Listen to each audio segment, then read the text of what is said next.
talk about this 1946 Piper J3 Cub. So these Cubs were built, between the J3 version was basically late 1937, 1938 to 1946, 47. They built a lot of airplanes. But you know, everyone says, oh, I saw a Piper Cub fly over. Well, it's usually not. That's a Piper Cub. Piper Cub's not a Cessna. It is my favorite airplane on Earth. This is the best, safest, cheapest airplane ever built. So they did a lot of cool things with these airplanes. They were built for training.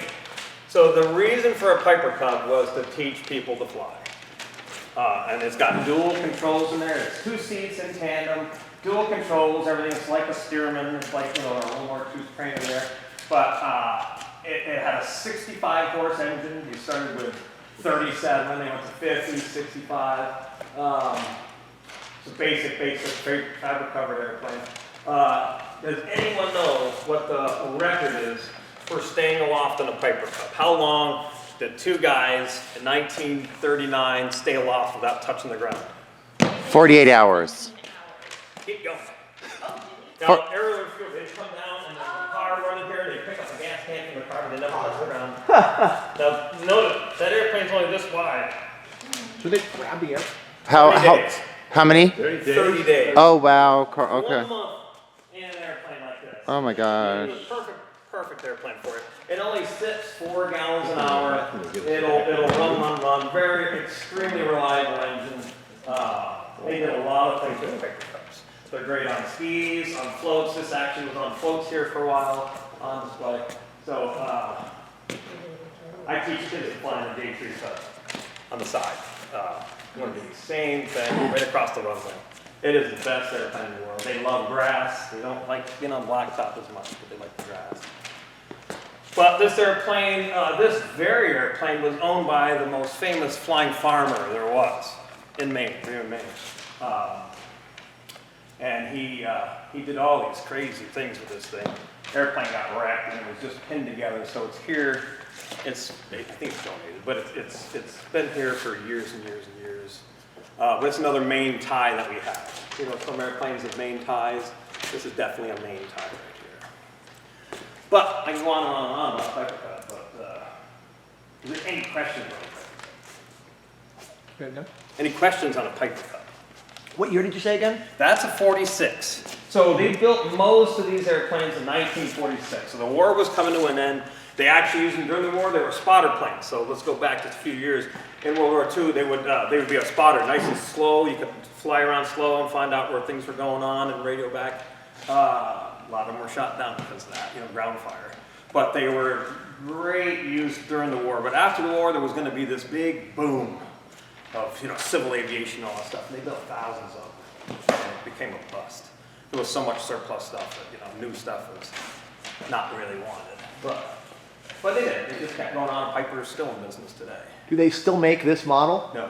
They developed it into what they call the Super Cub, which is still used today but not produced anymore, but a lot of copies, different manufacturers. So the Super Cub was just a husky version of this with a big engine, 150, 180 horsepower, starter, lights, flaps, you know, and those are in Alaska and Canada, all over the world, on floats and on skis.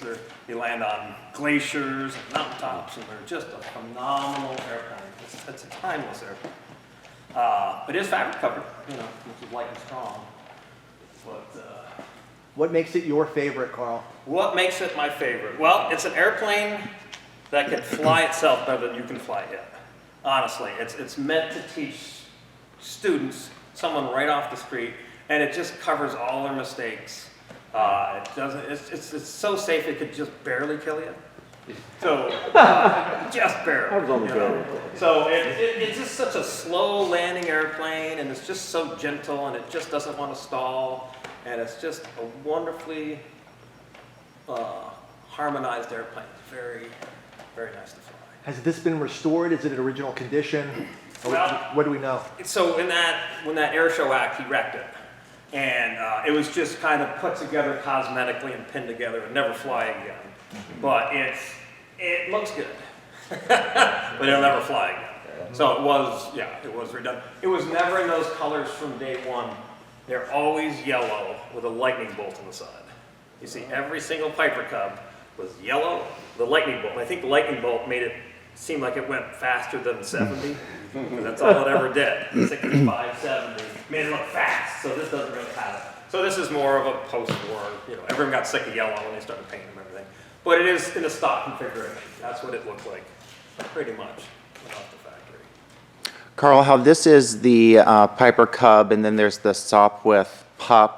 Are those like little animal names? Is that typical for a brand to refer to its smallest airplane or something? I think manufacturers led that way. So I think types of animals, Sopwith did the snail, the Sopwith dolphin, they did all those kind of things. Piper was in the Native American stuff. They did the Cub, the Chieftains, the Cherokee, the Warriors. So manufacturers had a name line. So there was a lot of that going on. The Cub was named more for the engine that they put in. They put a brownback, when they first developed this thing back in the Depression, I think it was a brownback kitten engine. So what can the kitten go on? Go on a Cub. So that's where they come up with the Cub part. And it's now the Sopwith Pup, it was never called the Pup from the factory. It was the Sopwith Scout. But it was a smaller version of the two-seat version. They said, oh, it's the Pup, you know, it's the baby of the 1.5 strutter.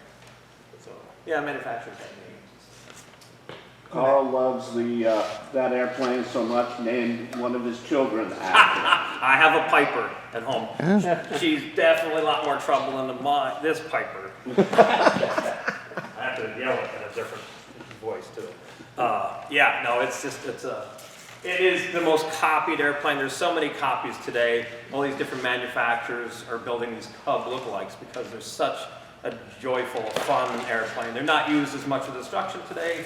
They're just for fun. On a summer afternoon, if you go on the other side, you'll look, the window goes up, the clamshell door, the window goes up and the door goes down, so it's wide open. So it's a great thing on a summer afternoon. Put your arm out the side.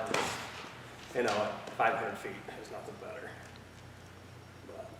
You're going to say a few words about the Flying Farmer? Well, Bob Weymouth, yeah. So he, I don't know what history he did, but he was the best flying farmer. He would pretend to steal an airplane at a show, and you know, he'd go through the garbage cans for a can of beer, and he'd do this whole act, which I'd love to see here again.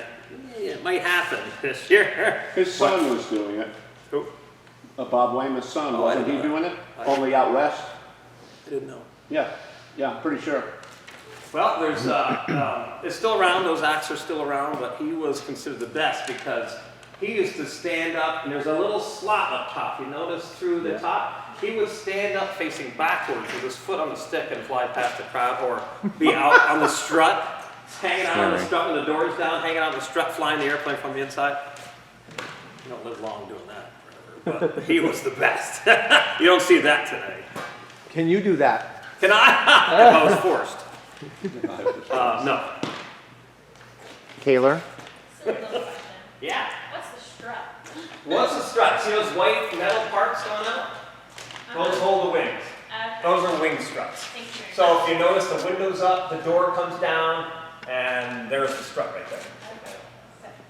So, but it became they needed the requirement said, no, you have to be belted in at the controls.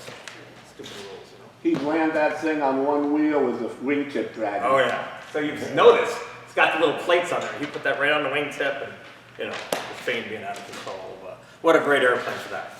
You couldn't do that act with many other airplanes because it was such a forgiving airplane. High lift wings.